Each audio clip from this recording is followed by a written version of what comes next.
This is the first way. What I've got on here, and if we just check, is some text which is scrolling something, and audio is off, and they're the only two items.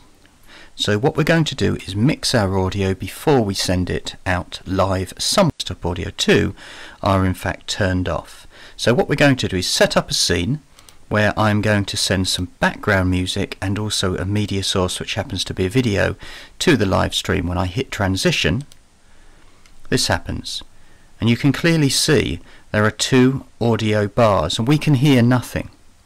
So we don't really know what's going on. We don't know if the live stream is going out in a very terrible way where the background music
Okay.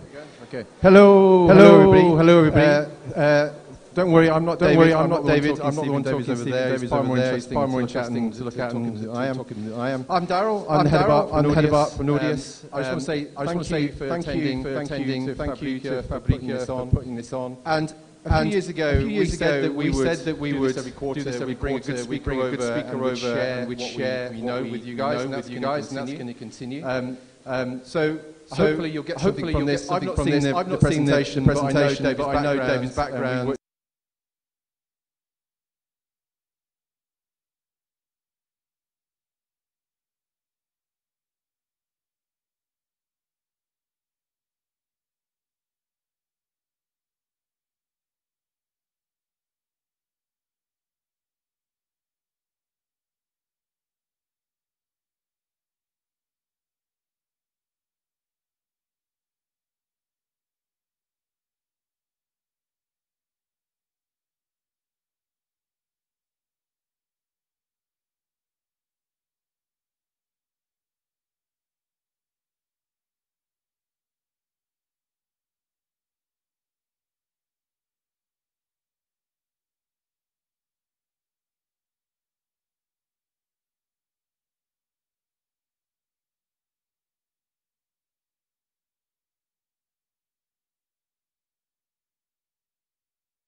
the things that we work in.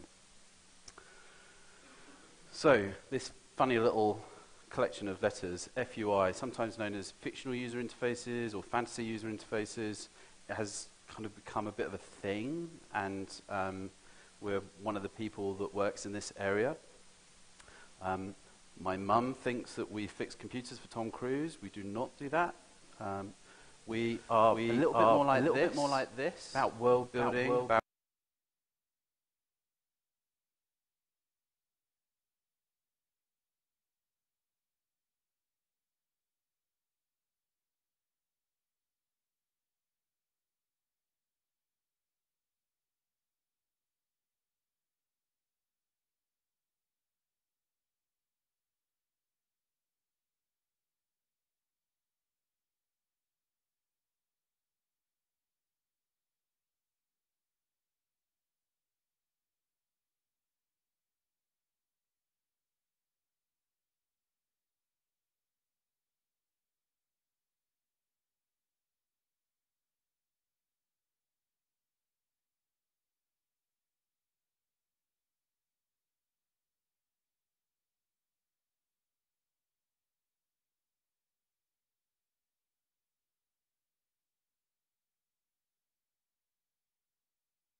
so much work.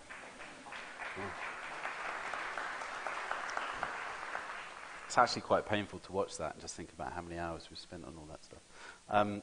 So what I'm going to do is I'm going to take you through a bit of the process, how we start approaching something that probably feels like a blank sheet of paper, and in some cases it is. So I'll take you through the process very quickly. We'll walk you through some of the steps that we go through, and then I'll explain how that applies to some of the projects like Ghost of Shell and Blade Runner and some other things. So it's actually quite started when a film production company comes to us and says, we have a script. So what I'm going to do is I'm going to take you through a bit of just literally the words on a page. And it's like reading a book. You kind of let your mind wander, and you start to think about all these potential ways in which you could visualize this world, and how is this story going to come to life. And it's a great part of the creative process, because your mind's kind of liberated. There's nothing else to influence you, or there shouldn't be. And we walk into the art department. It's a massive room like this, floor to ceiling, and just incredible concept art. Much as we would when we're working with games partners and other types of clients. And we're getting a sense of where the whole creative department's going. So we'll see costume designs, and we'll see concept art of the world, spaceship designs, and we're letting all of these outside influences bleed into our work, and then we're putting our own concept art up on the walls and letting that feed out into everyone else.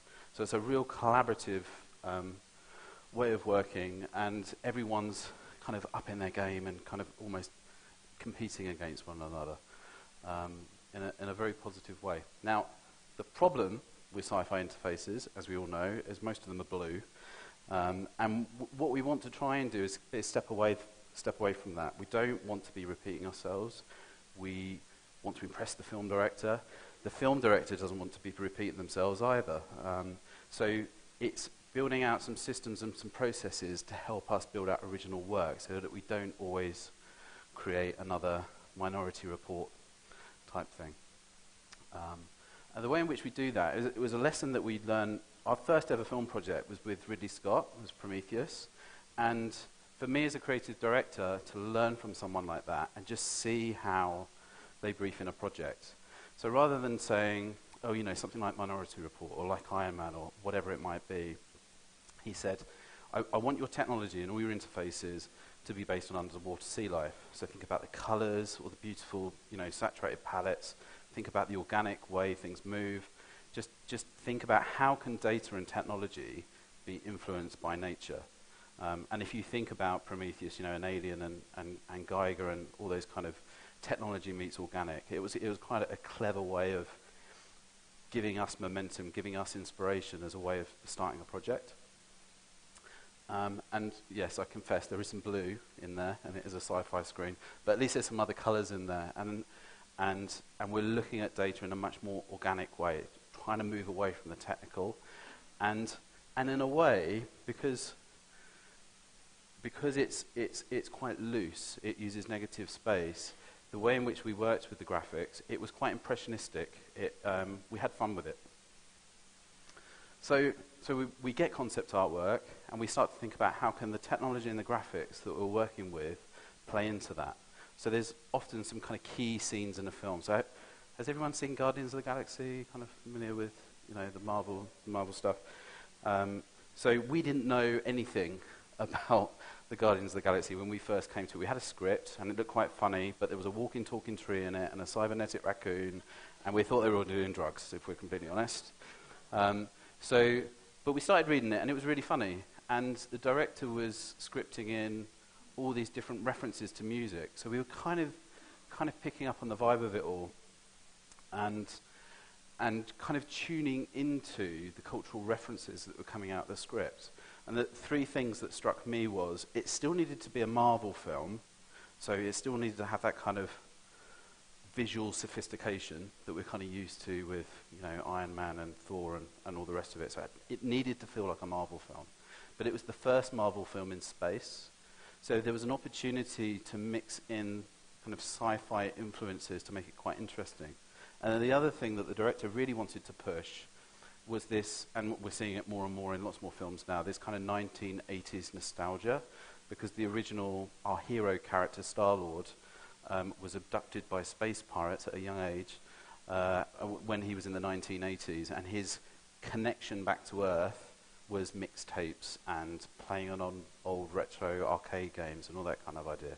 So we took those three visual push-pull factors, mixed them all together, and started to get a design language for that. And that's where this sort of graphic language started coming from. So it's got pastel shades. It's kind of imperfect. They wanted it to feel rough around the edges. They wanted it to kind of be smeary, and as though this sci-fi technology had been lived in. It had been broken and kind of reconfigured and all these kind of ideas. So we really played with it, and we used this scene, which was one of the first scenes to be shot in the movie, as a way to introduce all the characters. So each character steps into the shot, and they're doing a prison lineup. And in that prison lineup, you get all of these graphics that detail all sorts of different, I guess, personality traits about the characters. So it was a way for the director to really introduce this zany set of characters to the world for the first time. And it was great to be a part of that storytelling moment, really. So motion graphics is still a relatively young creative discipline, and as we've been working on films, we've realized there's some real amazing heritage and process to the other creative disciplines working in movies. So just talking to costume designers, they put so much thought into the weight of the fabric, and how will that start to influence the way the actors move around on stage, and what will that say about their character? What historical traits around the way the fabric's woven? What does that also say about the world that they're living in? So there's loads and loads of layering and details, and it all comes through this research. They do great big boards, and they really research and understand the subject. And that means when they start to design, they build up lots and lots of layers, and it just feels richer for it. So looking at that process, we started to realize we needed to do the same. And that guy floating upside down became a dear friend on the Martian. He's from NASA. He's been up in space. He's really cool. And he works at Jet Propulsion Labs in Florida, David Lavery. And he was on, so Ridley pretty much just introduced us to NASA and said, just go and talk to them. Go and understand all the data. Go and understand what they're doing in real life. Because when we make our movie, I want it to not be made up. I want it to be properly rooted in reality, so that so that everyone believes that it is a really big effort to go back and get Matt Damon off the surface of Mars. And so we did all this research, and it's incredible. You know, it's all about the data. It's not about software and computers, you know, interpreting something. There's a lot of clever people in the room, and they're all understanding particular things in that data. So we felt that it was really important to portray it in that way. And the other great thing is when you're working with space, you just get loads of beautiful imagery. You know, you don't have to work too hard for the stuff to look great, because planets and space just look spectacular. And you can use that imagery to really start to help the audience understand what's going on. You know, images like that really start to tell a story quite quickly. So you bring all of those influences together, you bring all that research together, and then you deliver graphics live on set. So that set was probably 3 or 4 times the size of this room, with some great big LED screens, you know, up on this wall, and then this area would be filled with just machine after machine after machine, and we'd create interactive graphics for each one of those, and also live graphics to go up on the big screens. And so when the actor is walking in, they're not dealing with this, they're not dealing with green screen, they're not having to imagine what it might be like to be there. They're looking at and behaving and reacting to real content on screens. And we just find that's a great tool for the acting, and that's ultimately what we're there to do, is help the performance and really mesh into the story. So I shouldn't have taken this. This was taken on my iPhone, walking around a film set. You didn't see this. Please don't tweet it. And that's from American Assassin. So it really gives you a sense of the director can walk around, they can find their shots, they're not having to imagine what's on those screens. The actors can sit down and type away at the keyboards, and something will happen on the set. And the person that's filming this, the director of photography, isn't dealing with a lot of blurred out green. They can really see what's starting to light, so the screens can be used as a light source and just build up a much richer environment. So our preference is always to do it for real. Now the problem with that is actors get in the way of our graphics, which is really inconsiderate if you think about it, because I'd much rather be looking at our graphics right now, but the Rock stood firmly in front. The reason I've put this in is because we do have to work really fast. So a set of graphics like that would generally be produced by one person in a week, and that includes design and animation. And I think Marty almost killed me when I said he can work on the Iron Man suit, but you've got a week to design 16 screens. But it happens because shoot schedules just get condensed, and you just suddenly have these situations where it's do or die. So we've figured out a way of just working very, very quickly, very, very rapidly, and just designing out huge amounts of detail in a very quick way. And it's a bit like the idea of failing fast. You know, get your first 7 bad ideas out of the way, and then you'll get to your 8th one, or 9th one, or 10th one, or whatever it is that suddenly it's suddenly working, suddenly resonates and works well. We also have to really consider it as an operating system. It's not one individual screen or one individual little graphic detail. It's about the broader picture. How do all those graphics look as one film set? Do they all look like they've been designed by the same person? Do they all gel together? Because if you think, when you walk around an office, you know, all the screens look roughly, they're designed in a similar sort of aesthetic. So it's very important that we have that consistency. And once we have that consistency for one set and one design, then we're thinking about, well, does it map out across the entire film? And how does it sit within all the other films that Marvel have made? So we're actually much broader brushstrokes. We're seeing it on a bigger macro level. It's kind of like stepping back from a map and really understanding how it all sits in. And it's great to kind of have colorways for certain sets. We have green for the Hulk, of course, orange and silvers for Stark and Iron Man, and then kind of more blues and purples for medical screens. So that's the theory, but then it doesn't always apply in the same way. So Ghost in the Shell, you see this? No comment on Scarlett Johansson. I loved the original Japanese animations. Big fan of Masamune Shirow, Appleseed, Dominion Tank Police, all of those.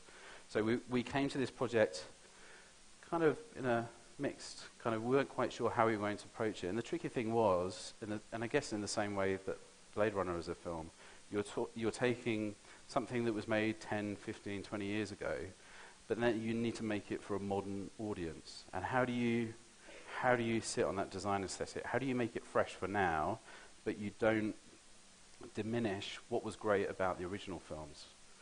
So we were treading a very fine line, and then I've broken it. Don't look at the other slides. It's cheating. Okay. So one of the first challenges we had was this idea from Rupert, the director, that he didn't want any flat screens. So everything had a volume. So if I was sat down here now, I wouldn't be on a laptop. It would be a round, spherical kind of hologram, and it would display the information that I would need for a particular story beat. So everything had volume, everything was spatial, and that created a new set of visual rules, I guess. So we played and played and did concept after concept after concept. There was literally hundreds of concepts just for the hologlobe. Because really the thing that we're trying to build out something that works for that universe. We're trying to build out something that feels relevant to the past films. And then we're thinking about, well, can we tell a story when the camera pushes in close? Does it still work? Does it still look interesting? Does it still work when you go wide? Can we do police reports on it? Can we show video through it? How do we do maps? You know, does it hold up as a graphical display system for all these different uses within the film? So we ended up creating this thing called digital sand, and it had this kind of physicality to it. So everything was moving and bouncing off one another, and we developed a whole series of style frames and animation tests to check it, and then we started overlaying it onto film frames that we were receiving to make sure that it wouldn't kind of overpower the frame and work against the actor. So we took this idea of the holograms, and then we had to start populating an entire city, this future vision of Tokyo. So we knew that there was going to be projections everywhere, but when you get really big, they need to sit around buildings. So this idea of solograms, solid holograms, not my term, and what do they look like in daylight? Do they work at night time? If someone was to walk through them or fly a helicopter through them, what happens to them? So we're building out all these kind of visual rules that we would then apply across the entire city. And this is it.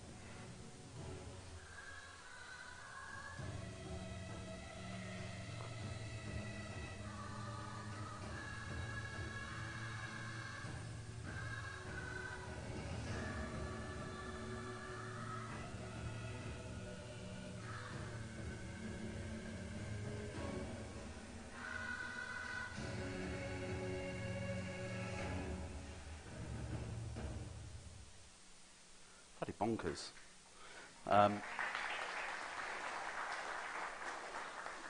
And I've got to be honest, whilst it was a huge challenge, just so much fun to just go through concept after concept and just imagine what if. You know, what if Tokyo was 200 years in the future and we did have cybercrime and people could download their consciousness into robots and everything else that the movie talks about. So we concepted literally everything you could think of in terms of a graphic. So signage, you know, crossings, how does a bus stop look with holographic displays, donuts and commercial signage, just thinking about everything that we experience in a city and then fast forwarding and how does that play out on, you know, large scale Tokyo in the future. So we literally concepted out everything and would go backwards and forwards with the director, backwards and forwards with the visual effects team, and in some ways it's the most fun part of it because you're just trying out ideas and see what works for everyone and what's really going to use that kind of story, technology and design overlap and really say something about what the director is trying to portray. Because with every film, there needs to be a point, yeah? We want to have a story, but also the director's trying to say something. And they're probably saying something about where we are now, rather than where we think we're going. Really, our projections into the future are really saying something about the potential issues in society at this point. So we're always thinking about those ideas. We're thinking about leg wiping. And the process is really fascinating. So we work with a company that they do volumetric capture. So instead of filming and that being flat, You film it, and it's a 3D mesh for every frame per second.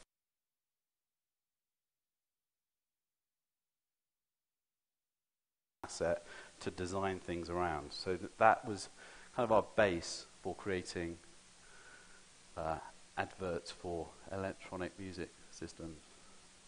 And hacking was obviously a big theme in the film. So we needed to think about, the importance of antivirus. Suddenly became a massive commercial product because you didn't want to be hacked. So this is me talking through, this is cathartic for me. This is me getting something off my chest. So I was rather attached to the idea of a holographic umbrella. I thought it would have been ace. So we got this shot, and I thought, that woman's got an umbrella. We're going to stick a hologram in there. I think it's going to look cool. And we tried it, and the director didn't like it. So I tried it again. About another 15 times before the director said, it's not going in, give it up. And this is the final shot. It would have looked cool with a holographic umbrella, right? I think the issue was it would have distracted from Scarlett Johansson, who's maybe paid a little bit more than us. But there's lots and lots of layering. There's lots of elements. There's all sorts of advertising, religious symbols, utilitarian symbols, car signage, the whole thing. And we're doing this shot after shot after shot. So we literally had to build out, I think it was like 400 or 500 different commercial advertising signage elements that we would then populate around all these different shots around the city, so that because they shot it in Hong Kong, so it would really kind of help elevate and take the audience away from seeing it as Hong Kong now to a future Tokyo. And considering it from lots of different filmic angles. And again, this kind of goes to the idea of what happens when Scarlett walks through my hologram that I beautifully designed for months on end. You kind of need to build out rules for that, right?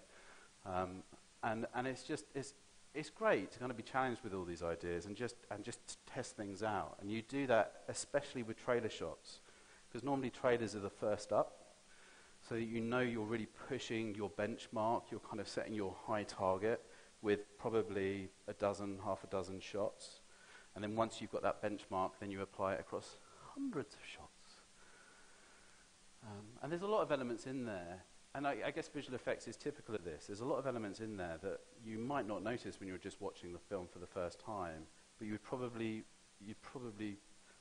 notice it if it wasn't there. It wouldn't build out that universe, that kind of world building in the same way.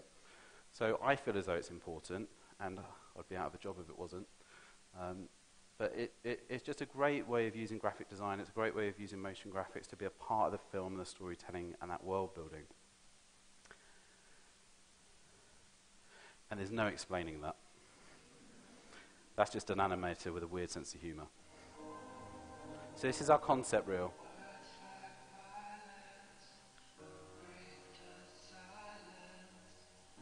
You should have gone in.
It was great fun being a part of it. So for something completely different, I kind of mentioned at the beginning that I'd also talk about the future of medical tech, and we've been really privileged to work on some projects I'm not allowed to talk about. I can't talk about these projects or the brands that we work with, but there's a lot of future tech going on, and we get brought into conversations to really help companies think about where they could be in 15, 20, not normally 100 years in the future, but in the near future. Where could their technology take them? What could that combination of story, design, and technology bring to a brand? How could it become useful? So we were really lucky to become part of a project for the Bill and Melinda Gates Foundation. And obviously, Bill's very well known for Windows, but he's also doing some really great work in terms of eradicating tropical diseases. So we were brought in because we can obviously make medical data look really sexy. So that's our thing, I guess. And we worked on this project, which was a huge presentation in Geneva, where Bill Gates walked out onto the stage and he said, "Thank you everyone for donating all of your money. We've eradicated this many tropical diseases, but we want to eradicate that many tropical diseases. And we want to, invest in all these treatments to really make a difference." So it was all about being very true to the nature of data. These numbers really meant something. And so we used Houdini and a particle system and our kind of visual effects skill set to really control these particles in an interesting way, to really bring the data to life and to really mean something and hopefully get some more rich people to stump up some more money to do something about it.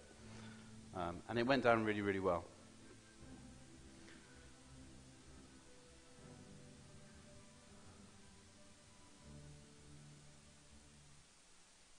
Blade Runner, yay! Has everyone seen Blade Runner? The new one? Yeah. Okay. And I'm still not sure if he's a replicant, so don't ask me that. So again, I'm just going to show you lots of cool concept art because I'm such a massive fan of concept art. And so we went over to, it was being shot in Hungary.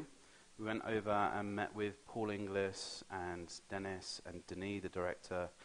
So Paul Inglis was the supervising art director on Prometheus, and he was kind enough to bring us in on the project. And Denis Villeneuve was the director on the film. You might remember him from things like Arrival and Sicario, just a great talent. And so we started looking at this concept art and starting to understand exactly this new world that we were building. And just getting under the skin of it, because it's nuanced, it's not easy being a director, firstly taking on a Ridley Scott film that is so incredibly iconic and then trying to play that out to a new audience. Like, everyone's waiting for that to fail, secretly, aren't they? And we were going to design that. So we were kind of getting ourselves familiar with all these different sets and all these different rooms. And what Denis, the director, did really cleverly was he didn't pepper it with loads and loads of graphics, but when graphics were used, it was for a point. There was a real narrative point to it, and we knew exactly what it was that was needed from that moment and why technology and graphics were being used. And you see set designs like this, and you get it. You get that something's happened. So Denis' rule was, between the first film and the new film, there'd been an event. There'd been this global catastrophe. All hard drives, all electronic equipment had been wiped. So it was only the very rich in society that still had electronic displays. Everyone else was dealing with kind of, if you're familiar with microfiche or even Amazon Kindle, something that is a little bit more organic and a little bit more matte and a little less rear projected and illuminated. And Denis was really interested in the idea of bioluminescence, so kind of organic materials that light up and create a display. But the idea that the technology was really, it was cobbled together for most people. So things like this, so the DNA scanner where it's kind of shifting through, there's a real clunkiness to it. It feels like pieces of glass with etched graphics on are plonking into space. And there's a charm to that. We kind of connect with that idea of technology. If you think about Harrison Ford kicking around or Han Solo kicking around the Millennium Falcon, there's a real connection of human to technology there that we kind of romanticize. And I think Denis wanted to tune into that a little bit. So again, I'm going to share with you some of our failings. So this was the idea of the test, the brain test that he goes through each time to kind of enter into the building to make sure he's on the level. And this one was going way too tech. We hadn't found the balance quite right. We kept playing around with ideas and just trying to find the balance. Again, this was probably a little bit too sci-fi, a little bit too blue, a little bit too cyan. But we were just testing things out. And what we discovered was that we needed to change our tools. We couldn't expect to stay in, so we often use Photoshop and Illustrator and After Effects and all the kind of classic Adobe tools. And they're great, Adobe.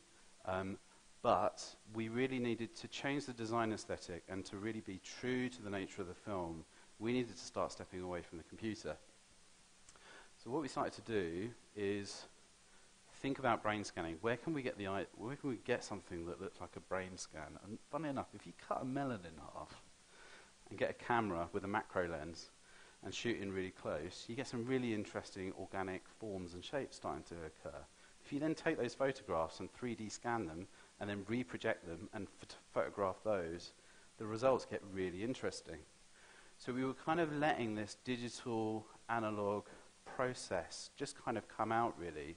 And it reminded me of being back at art college, just exploring and reprocessing and just being open to the possibility of what might come out through the results. So we just opened ourselves up. I have to admit, there were some weird lamb's eyes in the fridge and goat's hearts and stuff like that I wasn't particularly happy about. But it really created quite an atmosphere in the studio of creativity and just allowed us to explore around the subject. So this is one of the key scenes. They've got a pelvic bone, and they're scanning around, and they're trying to discover where it's come from, and it's that kind of key story moment. It was like, oh, it was a replicant that had a baby. That's kind of, sorry if I spoiled it. That is what happened.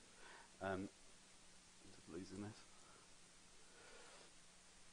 So we got this concept art. We could see the story that was playing out, and obviously it reminds you of that moment in the original Blade Runner film where he's scanning through that photograph and he sees the reflection in the mirror, and that plays out. It says something about the character themselves, the detective, what's going on there, and their knowledge around the subject. So we knew it was key not to screw this up. And so again, we started photographing things and just thinking about that optical process. And the idea of, well, if they can't do it with illuminated displays and they can't do digital zooms, then we're going to have to start playing around with lenses. So we started, kind of breaking up old camera lenses and shifting those over the top of these textures to kind of get this physical clunk going on, and a kind of a story beat, so that he was searching around to find the clues. Again, this was getting too digital, so that we would push back on this, and in the end, we ended something like this that feels very optical. It feels familiar. It still feels medical. And it's not overly designed, but it's just letting the content come through and the story kind of speak for itself. This was so cool to work on. So this is the spinner. So obviously the police car, the flying police car, as sponsored by Peugeot. And so we're always trying to work in the designs into an environment. It's no good just seeing your design in isolation. You have to understand the context of those screens. And for this particular car, we knew that there was not going to be a steering wheel. It was all done through levers. The notion that it was more like an aeroplane than it was a car, so the control systems were slightly different. So the displays had to reflect that idea. And again, it's all about this imperfection. It's all about this kind of getting under the skin of the technology and this kind of dirt and layering and just this use and abuse of technology that becomes a part of the fabric and the history of the world that we're creating. As opposed to Wallace and kind of the uber rich who had the ability to have electronic displays and super modern graphical representations of data. So those were screens inside in his car.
my most proud moments work-wise of last year. That was an incredible project to work on.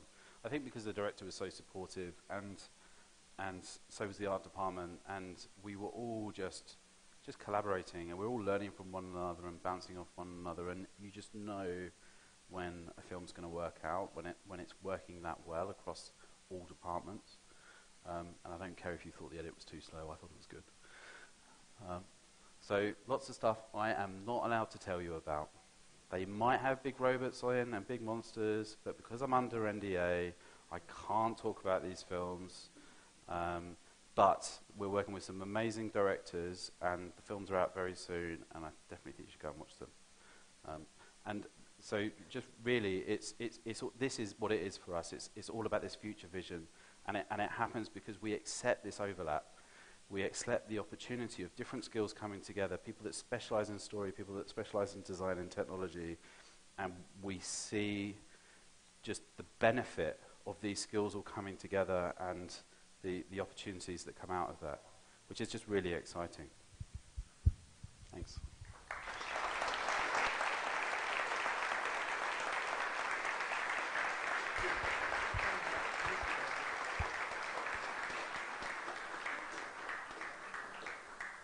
Are we doing questions?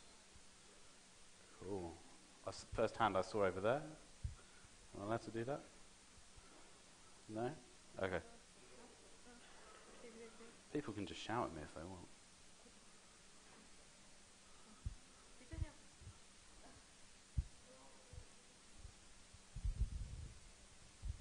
Hi. Hey. One question.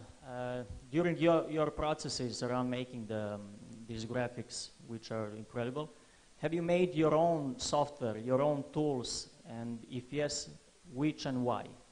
So we've more recently started building our own tools, because what we found is, whilst it's great to mash up all these different, yeah, that's what I look like, sorry, they don't, all the softwares don't necessarily play nicely together. So there's a visual effects toolkit and pipeline, there's a design toolkit and pipeline, and then there's a tech code toolkit and pipeline, and they're all completely different. And because we have to work so fast and on so many different things, you know, if we're on Ready Player One, if we were working on 500 to 600 shots, you have to tie it all together super cleverly for artists and everyone else working on it not to get really frustrated. So we have a backbone piece of software called Shotgun, which you can buy off the shelf, and then we have a pipeline coding team that build out integrations between all the other different bits of creative software that we use and tie into that backbone. And that's constantly under upgrades and iterations, and what we've realized is having that team, we can now start to build out our own tools creatively. So if there's something that, say, an After Effects plugin can't do, we'll build our own. And it suddenly makes you, you know, that ability of creative code just blows my mind, just to free up the creative process. So you're thinking, not how do I do that, but what crazy stuff can I come up with? Because we've got an amazing team and we can figure it out. So yes, absolutely. But that, I would say, has come to us in the last 2 or so years. Up until then, it was still a lot of just really hard effort and designing and animating to kind of work around it. And we've finally got to a point where we've got a really great tech team that just enable us to do whatever we can think of pretty much. Does that answer your question? Cool.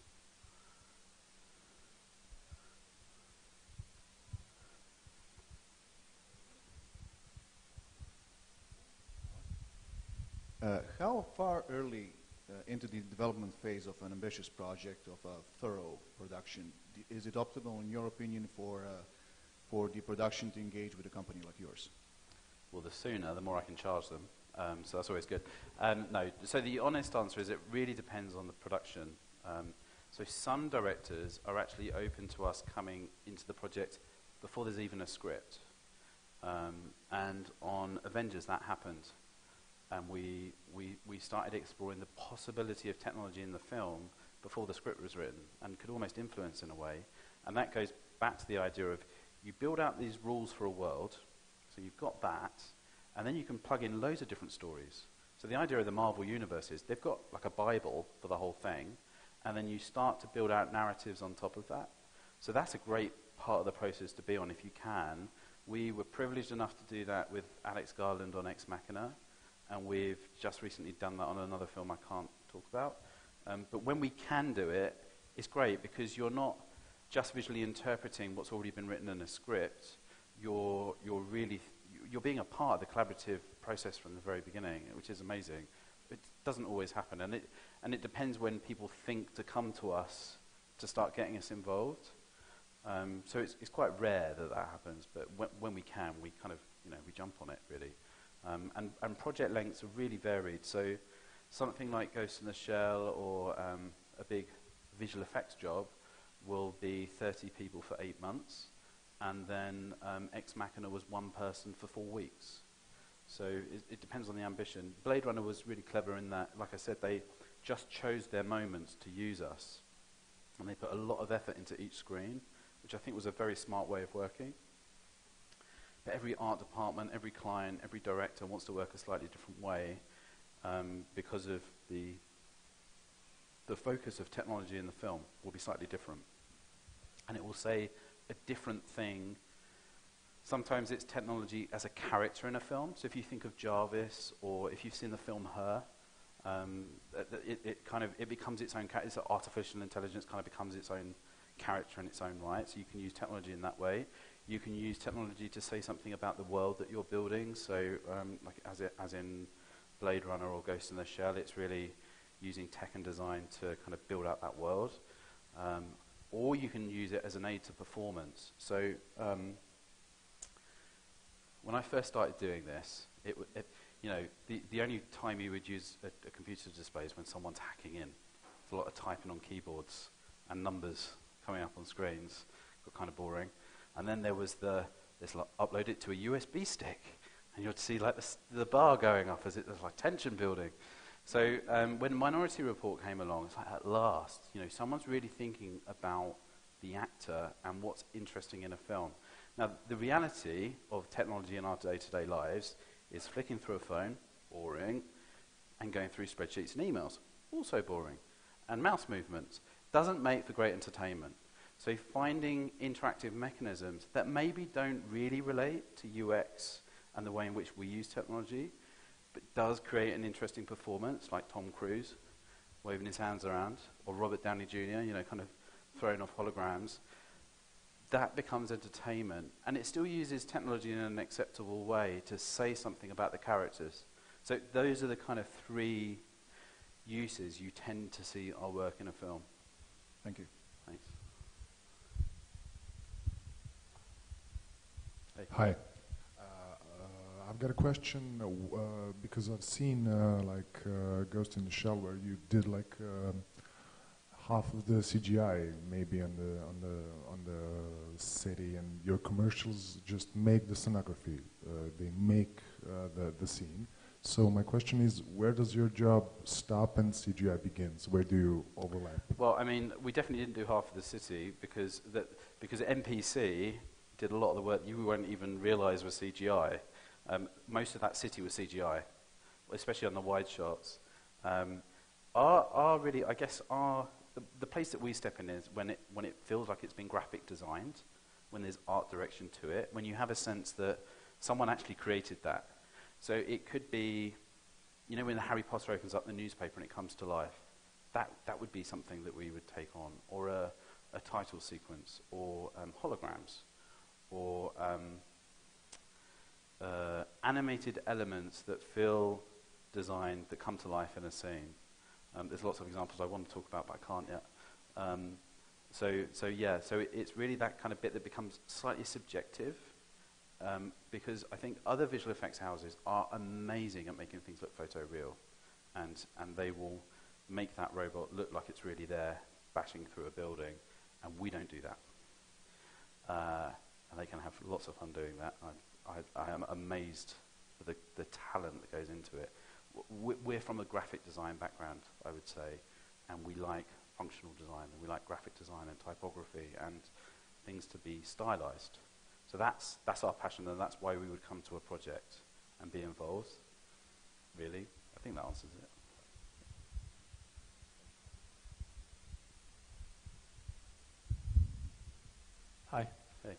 My question, are you involved in AR? And if so, how would you display some of your knowledge in your projects into something we're going to wear one day and walk around and look at those holograms? Yeah. So does everyone know what AR is? Augmented reality. Probably the best known device at the moment is the HoloLens. Yep. So we're finding, I have to be careful what I say here, there's so many NDAs. We're finding that it's such a great functional tool in all sorts of walks of life. I'm sure advertisers are going to jump onto it, right? You know, if you walk around a city and you had a HoloLens on, we could pretty much do Ghost in the Shell. You could look up to a building and there's a massive holographic display there, which is okay if everyone likes advertising.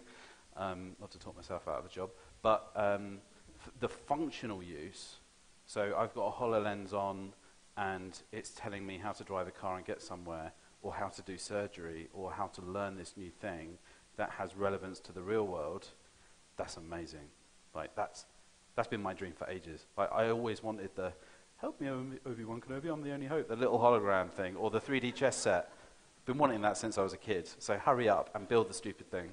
And I think that's what we all want. And we've almost got too used to the idea of innovation, and we're kind of bored now, waiting for technology to catch up with our visions of it. But it's getting harder and harder for us to do this stuff and to be ahead of people that are really building this stuff. You know, you think of how quickly the Xbox Connect came out after Minority Report. They weren't that far behind, and we keep coming up with new stuff in films, and these buggers keep, you know, 6 months later releasing the stupid thing. So it's actually quite hard to be ahead of reality now, because innovation is just such an amazing and accessible thing, and it's because of so many people's hard work in those areas. But I think AR is the functional thing. It's what's going to help us do. You know, we can lose ourselves in VR and be entertained, and you kind of lose the sense of the real world. AR gives you this layer to be in it at the same time as you're augmenting it, and it's like artificial intelligence. Artificial intelligence isn't going to replace us, I hope. It's going to give us a better version of us, so I can be a little bit lazier and let AI do a little bit more for me. And I think AI is the same thing. It's kind of like an amplification of what we can do, I think. Thanks. Right. I'm going to have a beer then, or is there a hand? Oh, there is a hand. Hi. Hello. So when do you know exactly when does the part of the concept art process actually ends, and when does the actual production start? Well, the concept art finishes as soon as they start shooting the damn thing. Really, because it's too late by then. So things get signed off. It will go through various different stages. Concept art will go through various different stages of sign off, and then as soon as it's signed off, then they'll draw out proper blueprints, and then it will get built. So if it's a film set, you know, if it was this room, be various different concept stages, iterate, then finally the director's really happy with it, or the production designer's really happy with it. They go, thumbs up, let's figure out how to make this, draw out the blueprints, give that to someone to actually create it. And so it's the same thing for us. So we'll do concept, and then about a week before they wanted to shoot it, they go, yeah, okay, we're happy with that, and you've got a week to make it. And that's why we have insane deadlines. So it's getting people, and of course they're kind of right to look at it that way, because you want to do as many ideas as possible to get the best one. So you spend a long amount of your time concept loose, and then they finally go yes, and then you've got a week to make it. And it's important to then have those tools, as we were saying back here, with kind of creative code, to allow you to still not sacrifice quality to produce something that's really great to go onto a film set. And then when it goes onto the film set, the director's still making tweaks, and we've got like, guys sitting on the side of the film set still doing changes as it's going in front of the actors, which is kind of nuts. And then if it goes really wrong, then we do it in post. There's always post. We can always fix it in post, as they say. Fix it in post, which is horrible to hear, because you've been spending so much time trying to get the graphics right for on set. to here, you're going to fix it in post. Oh, really? Do it all over again. So I have another question, sorry, but actually, do you have like an unusual amount of time that you spend for the actual concept art? Because you said, like, we are doing the concept art and we are like doing ideas, and then we have 7 days to build something. So with visual effects, it's the flip of that. So we probably spend less time doing concept art, and then we iterate and iterate and iterate and iterate on the actual shot. With on-set graphics, we will concept, so you know when I show you those visuals of all the screens next to one another, we're designing an operating system, so a graphic language, a style guide. So we spend a good amount of time on that, let's say 3 weeks, on the overall look of the entire film. It's just how the interfaces might look on everything. And then they say, okay, with a week to go, we need 10 of these, 5 of those, 20 of those, and that's when you start making and producing actual graphics that will be programmed and interactive and looping and all that stuff. It really varies from film to film. So we have had situations where on the Monday they've said we've got 50 screens to do in a submarine and you need to deliver them by Friday. And so they get what they're given. And then we have scenarios like Ready Player One, where, or Pacific Rim's a good example. I think we went up to version 229 on one shot, and they didn't use it. And it got cut. But it was worth doing all that work because it influenced all the other stuff that we ended up making. You know, it was just like craft it, make it better, give it detail. How does it work out? All these different situations. Will it work for that storyline? Will it work for that storyline? Test it, really craft it, and then you can take that design and use it in other shots. Even though it might not be used in that shot, you'll use it somewhere else. I don't know if it answers your question clearly, but basically, really short amount of time or really long.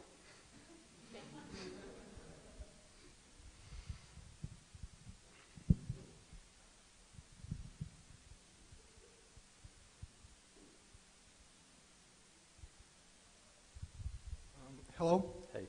Great presentation, I must say. Thank you. So my first question is, does the music that goes into a movie affect the way you design your graphics? Not normally, but it always makes our graphics look better. Because it's really weird. You see all of these things kind of blinking around on the screen, and you imagine it with sound. And your timing is based on a sense of pacing that feels right for the film, which is why in Guardians of the Galaxy it was so great understanding what the director was thinking about in terms of soundtracks. So all the designers would have headphones on, listening to those soundtracks while they're designing, because it just seeps in, you know, it just works. Not normally, but we worked on a film recently, which I don't think I can say too much about, that it was really important because the person that was using the graphics, the actor, was listening to sound the whole time and had this really intense relationship between the sound that they were hearing and the graphic that was on screen. So it was totally essential to those very intense moments that the graphics absolutely synced in with the audio that the actor was hearing.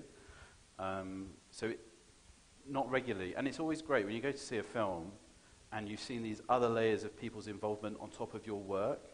So, like an edit and a color grade and sound effects and music and all the rest of it. You know, your work was there and then it suddenly goes to there because of all of those other people adding their little bits onto it. So it's great. It's kind of like that nice surprise when you go and see the films that you've worked on.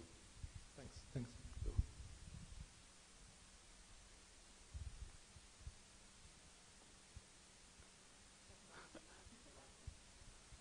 I am going to have a drink soon. Is there an area of expertise that one might call not so intuitive or counterintuitive to what you do that actually immensely helped you in what you do?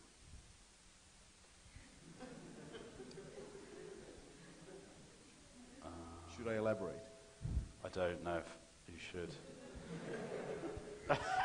Is there any area of expertise, anything that one might Learn. Yeah, shoot down as something that will help building future fiction technology, but that in effect does help your work? I'm going to try and answer your question. I think I understand where you're getting to. So always our best work is when we bring in external consultants. So we don't have any NASA specialists on our team, so it was great to talk to them and bring them in. And equally, at the time when we were working on Ex Machina, we didn't have anyone that did great code.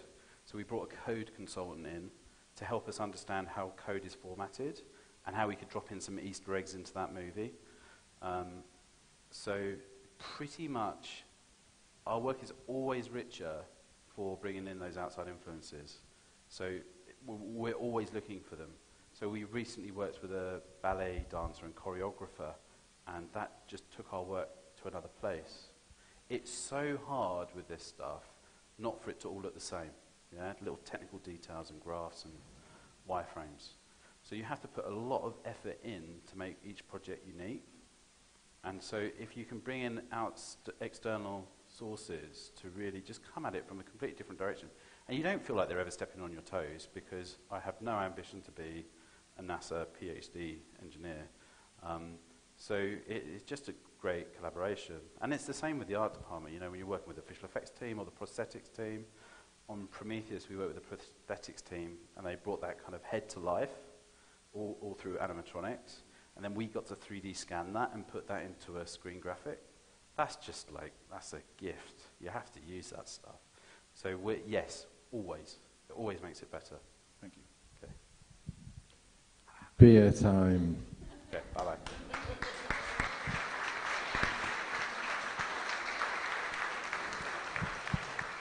So, did you all learn something? Awesome. Thanks, David. I also want to say thanks to Zoya and SmartPoint, because without their dedication and doing the work, then things like this won't happen. So please put your hands together for the guys that actually make this happen.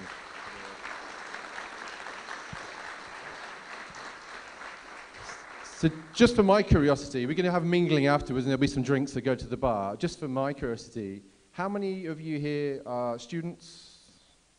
And then we've got, how many here are professionals?